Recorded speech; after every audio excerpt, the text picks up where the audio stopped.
All right, since we're probably not all going to be able to meet up together, I'm going to go over a quick explanation of the slides that I put in so that we're all on the same page. Remember that the teacher told us that we all have to do one slide at a time and be able to switch. So we all need to know like what we're talking about. Okay, so this is our question, talking about different research methods and which one we would pick for bipolar disorder. And then we go, all right, so we're gonna start with explanation of what bipolar disorder is. And this graph shows that the highs and the lows is what distinguishes someone with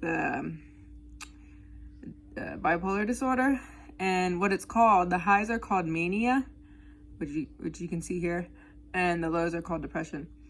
And then, so in the middle, this part is like when you're just bored. And then this is like more of like your everyday person would have their ups and lows more in this range. So, and then here's also the treatment levels. So whoever has this slide, they just need to do a little overview of what this slide means.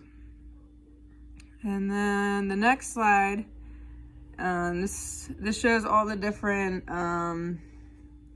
moods. So like, please don't read off this slide. You could just give a quick overview about like, okay, so when someone's in their manic view, they're not going to make good decisions because they're going to think that they're on top of the world, and they're just like super happy, super distracted. They have a ton of energy and they talk really fast. And then when they're on their depression, they don't eat very much. They stay in bed. They're really tired. They think about suicide, that kind of thing. Okay. And then this slide also explains the same idea. And I put these Winnie the Pooh characters. I was told actually Kenyans don't know much about Winnie the Pooh. But all you could say is that, interesting fact, the characters in Winnie the Pooh all have different mental disorders. So like Eeyore is always depressed, and Tigger is like, he has more like mania, where he's like happy, bouncing around, gets distracted. So that's all you have to say there. And then this is just going over the different signs of manic, and this is the different signs of depression. It says libido goes down. Yeah, and here you get like the speech is rapid and vulgar. Oh, and they don't sleep as much when they're in manic, FYI. But yeah, just read up so you know what you're talking about. Okay, and then we're getting into the research methods. So I just made little, I don't know, icons for the different topics that we're talking about. So you can just sit on this slide and be like, okay, so we're going over survey, which includes questionnaires and interviews. I have also observations, case study, experiment, correlation method, literature review, naturalistic setting, observation, whatever. All right, and then survey. So surveys, you usually think of somebody standing out in the street asking, hey, would you like to take a survey, right? So the idea of what a survey is you have like your target population, like maybe you're surveying people in Nairobi, or maybe you're surveying people in USIU, right? So USIU would be your target population, but then the people that you survey would be your sample, right? Okay, so then I made this a little near and dear to our hearts, and had a little like survey of the coronavirus and what how much of a threat different pharma techs think it is. So in the red, it's extremely serious, 35%. And then orange, it's a serious threat. Yellow, significant. And then it goes all down to green, minor. I hope you all know what the coronavirus is. Anyways, whatever. So, yeah, this slide's pretty Also, by the way, I found a questionnaire that I'll hand out to the class. And before we even start a presentation, I'll hand it out so that we can get organized, or we could just hand it out when the teacher says go. I guess however it happens. It's always messy, you know what I'm saying? It's messy, but yeah, we can either hand it out here if we haven't already handed it out, or hand it out in the beginning of class. But yeah, it'll be a questionnaire, and the questionnaire will ask about, it's pretty much seeing if someone has bipolar disorder, the type of questions it's asking. Yeah, so I can send you guys a link to it. Anyway, so here's the survey pros and cons. So you can ask the class, hey, what are the pros and cons to surveys? Or you could just go over it, whatever, right? So surveys, cheap, quick, simple. And then cons, it's impersonal, right? All right, then we have interview. Yo, we don't even have the survey green screen. Anyways. All right, so you just read this off. I hope everyone's seen this image, but it's supposed to just capture everyone's attention. It's the why are you gay interview. Why are you gay? Why are you gay? Yeah, so you can just ask the class, hey, who's all seen this? And have them raise their hands. And maybe have one of the kids explain what it is. Like, you want to have the class involved, right? Okay. And then we're going through questionnaires. Oh, we should have another slide for interview, by the way. But yeah, so you can ask, I don't know. Seems pretty simple, whatever. All right, and then the questionnaire, read that off. And you can talk about how people can make questionnaires on SurveyMonkey. It's also a place where people can make money by taking surveys. You make like a couple cents, like from American dollars. I tried it before. But a lot of the times, like, you won't match up because they're trying to get a specific group of people. So if they're trying to find people with mental disorders or specific traits, like, oftentimes they'll be like, you are not the type of person that we want for this survey. So it's a bit of a waste of time, but it is a way that you can make money. And then this is like a little graph, just to be entertaining. Okay, and you can also go over the different types of questionnaires, because you also have like rating systems, like rate 1 through 5. You have 5 stars. Yeah, whatever. Okay, case study. We know what this is. You just read it off, I guess. And then I wanted to make everyone pay attention, so we got some boobies. So this is actually like one of the world record holders of the lady with the biggest implants, I believe. There's probably someone else that broke it, but yeah, so fun fact. And then this is what implants look like, okay? So let's say you want to do a case study on whether implants are safe, right?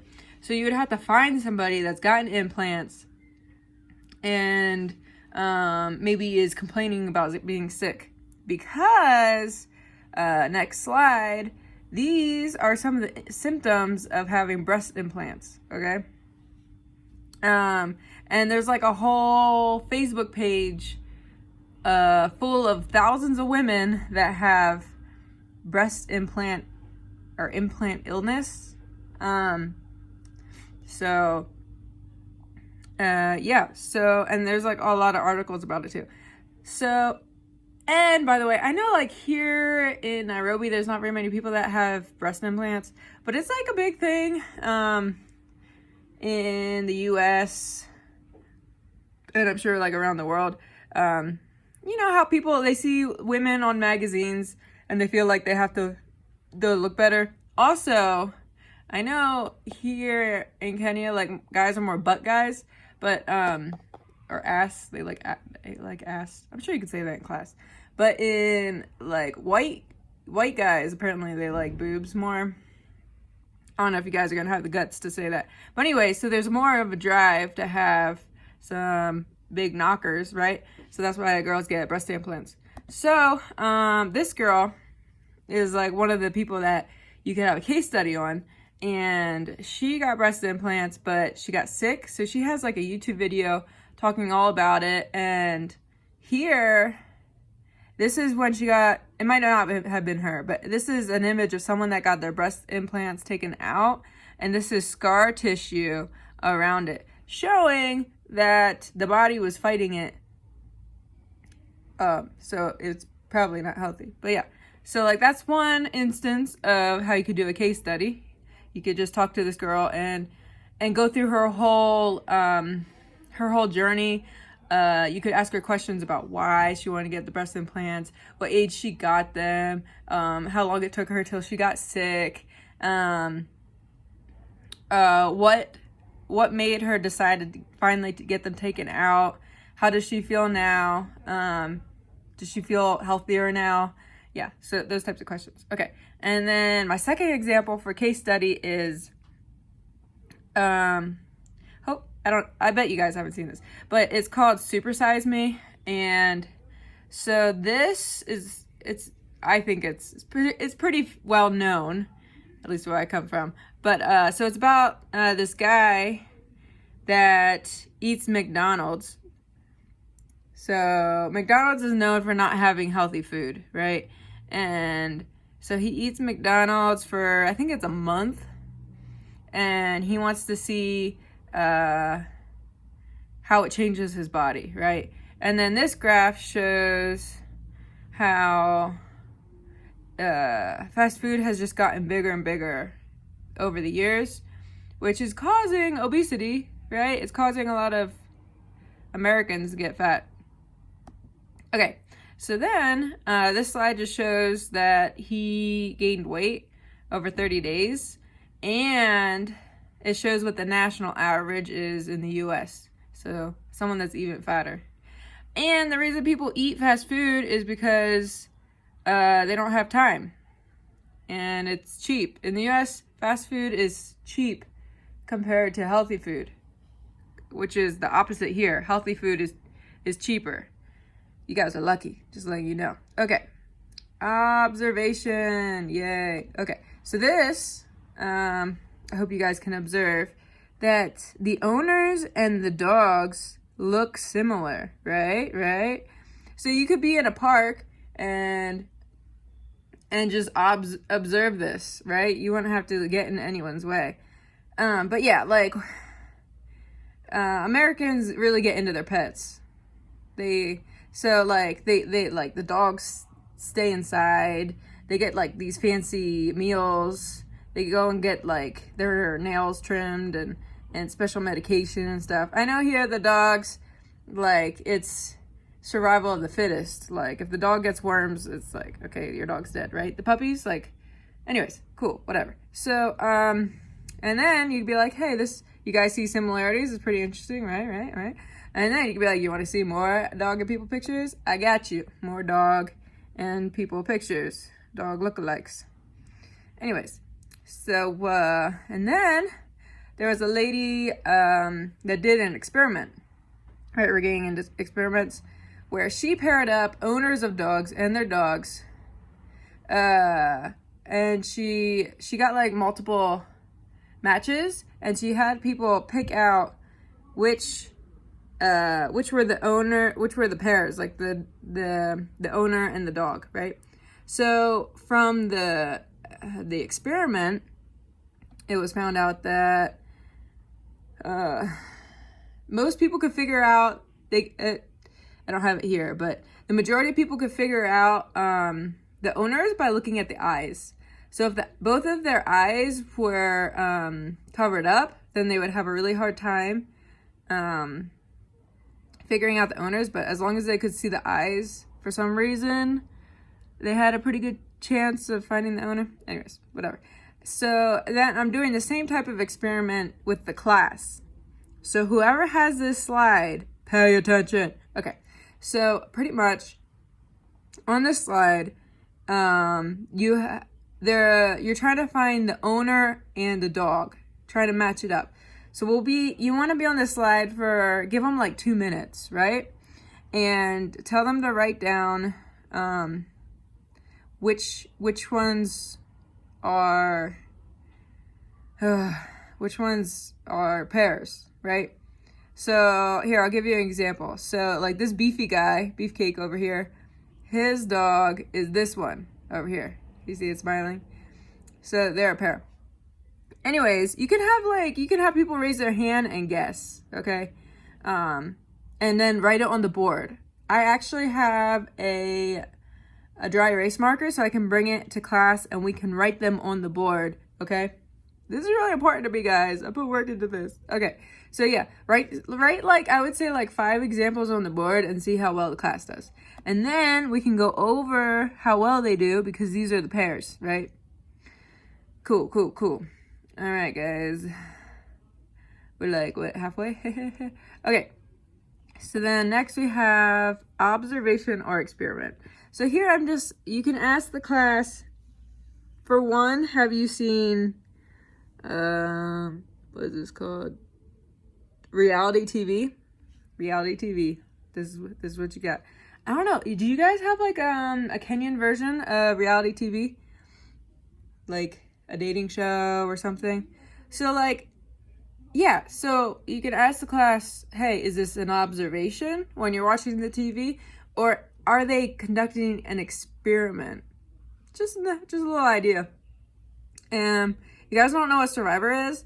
It's where a bunch of people are on an island and they're trying to survive. Usually they're in 2 different groups and they do competitions against each other. Anyways, they vote off somebody that they don't want. So it's like, the idea is like, how are you socially able to make it? And then Love Island, oh my goodness. This is where they pair up women and men and then like they sleep in the same bed, but all the beds are in the same room, right? And then they switch up the groups.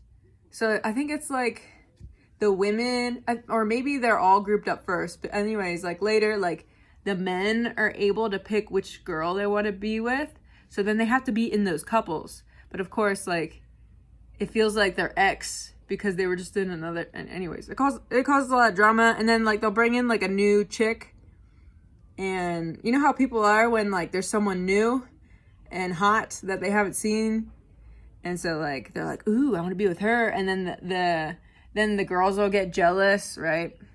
So anyways, whatever. Naturalistic observation. So this is when they're living in the environment and taking notes, right? Make sure that you don't mistake observation and naturalistic observation. They do get confusing. But yeah, naturalistic observation is when you're like living with them. So like one thing is, like you're in their setting. One thing that would be really useful if you're like studying in naturalistic observation is body language. So these are some slides that, like this is a bored lady. This is like she's listening. So like if you're taking someone out on a date and they look like this, you're not doing good. You're not doing good, sir. But if she looks like this, she's interested. Cool. This shows she's anxious. This shows she's distrust, and this shows what? Oh, people bite their lips when they're anxious. Cool. And then this is a closed posture, and this is an open posture. So this means he wants to talk to you. This person doesn't want to talk to you, kind of thing. Okay, cool. There's also one about like pointing feet. Like you point your feet to the person that you're attracted to, or you point your feet towards the door if you don't want to be there. Cool. You guys can look over other body languages. Okay, so my naturalistic setting example is, what are the effects of having a nanny raise children for you? Okay, so this here is the nanny for, this is Prince, who, it's Harry. Harry's the younger one. Who's the older one? Prince someone, right? So royalty, obviously, like, they're rich. They have all these other things to do. They're not going to be raising their kid all day long, right? So they hire a nanny. And then, you know, Angelina and Brad Pitt, who they've already split up. but they used to be Bradulina, right? Bradulina. Anyway, so they have a bunch of kids. What is that? 6 kids. So like they're not gonna be raising these kids all by themselves. No, they're gonna have a nanny. You know, Angelina Jolie, she like directs movies. She's an actor. He's an actor. They ain't got time for that. They're gonna have a nanny. So you think like, okay, these rich people, like, I wish my parents were rich, right? I'm sure everyone thinks that. Like, I wish my parents had a lot of money, right? The problem though is the kids that are raised by a nanny, sometimes they have a hard time. It was said that kings that were raised by nannies were often more cruel of leaders, and like they would just kill without remorse, right? And I think the idea is that like their mom wasn't there for them. Their mom didn't even like raise them, didn't even have time for them. Can you imagine that? You just have like this other person, and like that your nanny, like there's some kids that think their nanny is their mother, and then like they get devastated when their nanny gets fired, because like it's like the person that has been taking care of them, right? And some kids get closer to their nanny. I mean, most of them, right? They would get closer to their nanny than their parents, and then they get resentful and they act out because they want attention from their parents. And then often these marriages, people with a lot of money, they split up. Like if they don't have time for their kid, they also don't have time for each other. So that's gonna lead in divorce, and then the kid thinks the divorce is on them. And sometimes it's hard to find a good nanny.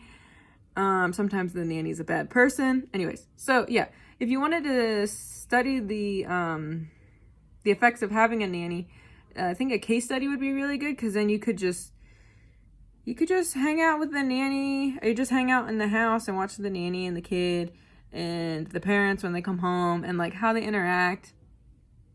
Yeah. Anyways. All right. So how do you tell when someone's lying? So this is like a kid that's covering its face. This is a teenager, so it's like not covering its face as much. And then adult telling a lie is like just the finger, right? Anyways, so for literature review, right? Talking about a bunch of different subjects. So if you're trying to figure out if someone's lying and using literature review, you're using all sorts of different research that other people have done. So you can find like articles online and like read about how their breathing rate increases and they sweat more. And then you can read about like this mother that you should look up this lady. Sorry,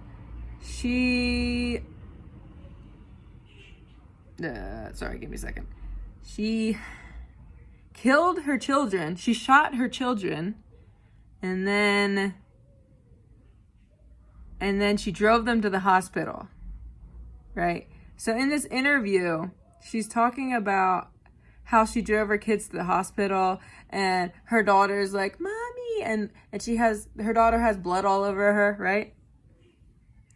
And this is called duping delight. The mother tried to kill her children, or she wanted her children dead. And so they say that like when people lie, you can see their true emotion come out for like a second or two. People can't help it. They'll just smile for a little bit, or like when someone's faking that they're really sad, maybe they want to act happy when they're around their friends. So like they'll like smile and stuff and whatever, but when no one's not looking, they might like frown. But it would just be like a second. And then also people could watch TED Talks for their literature review.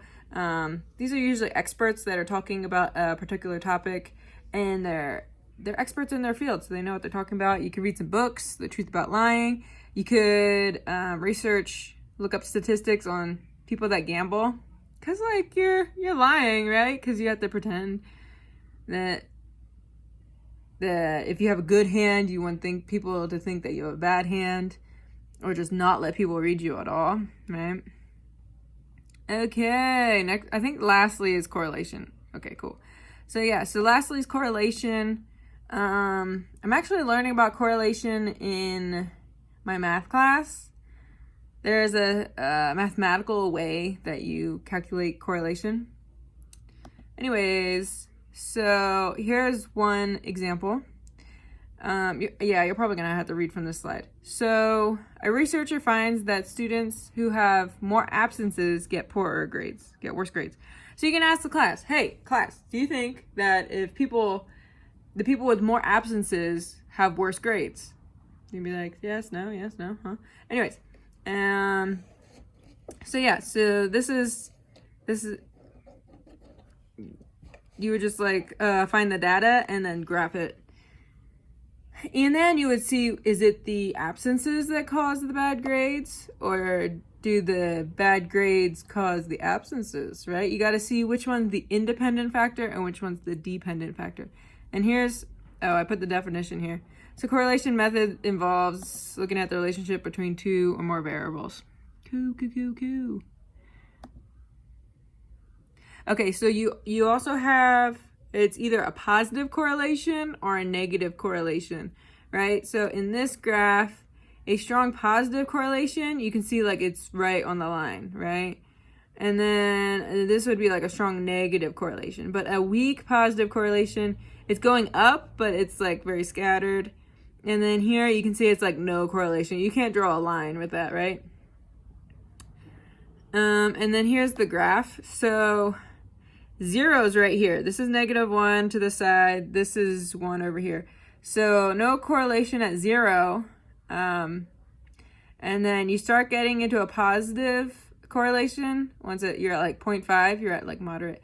But otherwise it's weak. And then -0.5. And then super strong after 0.8. So yeah, I hope that makes sense. You can watch videos or whatever. Figure it out. Okay, here's another example. So mortality from coronary heart disease correlates with cigarette sales per capita. So it's looking at the relationship between cigarettes and mortality. And you can ask the class what they think. Do you think cigarettes cause mortality? And you can say yes, cigarettes is a high leading cause of death. It's one of the easiest ways to prevent death is to stop smoking. And now that we have the coronavirus and it affects your lungs, you better stop smoking. All right, and then we have another example. The longer couples stay together, the more similar they are. So here it's over time. Do they influence each other to become more similar? Do they just keep on meshing? Or did they try to find somebody that was similar to them? And did the people that were too different already break up, right? Because they say the longer couples stay together. So I'm sure some couples break up, right? Okay. And then, so I have a couple slides about bipolar disorder and correlation. So here, shows the correlation for grades. So these are all people with bipolar disorder. And it's statistically higher for people with bipolar disorder to have either really high grades or really low grades. And the idea is, it makes sense because if they're in mania, then they have a ton of energy and they're going to put all their effort into the work, right? And they're almost going to get like obsessive about it. But if they're in their depressive, then they're going to have low energy. So they're probably not going to have good grades. They're probably not going to care. And then here's another comparison. It's between seafood consumption and the rates of bipolar disorder. So, omega-3 is known to have like really good oil for your brain. So it helps brain disorder. So the hypothesis is increase seafood consumption and decrease bipolar disorder. And they concluded that the insufficient intake of omega-3 fatty acid does increase the risk of bipolar disorder. So there is a correlation. And then this slide explains why.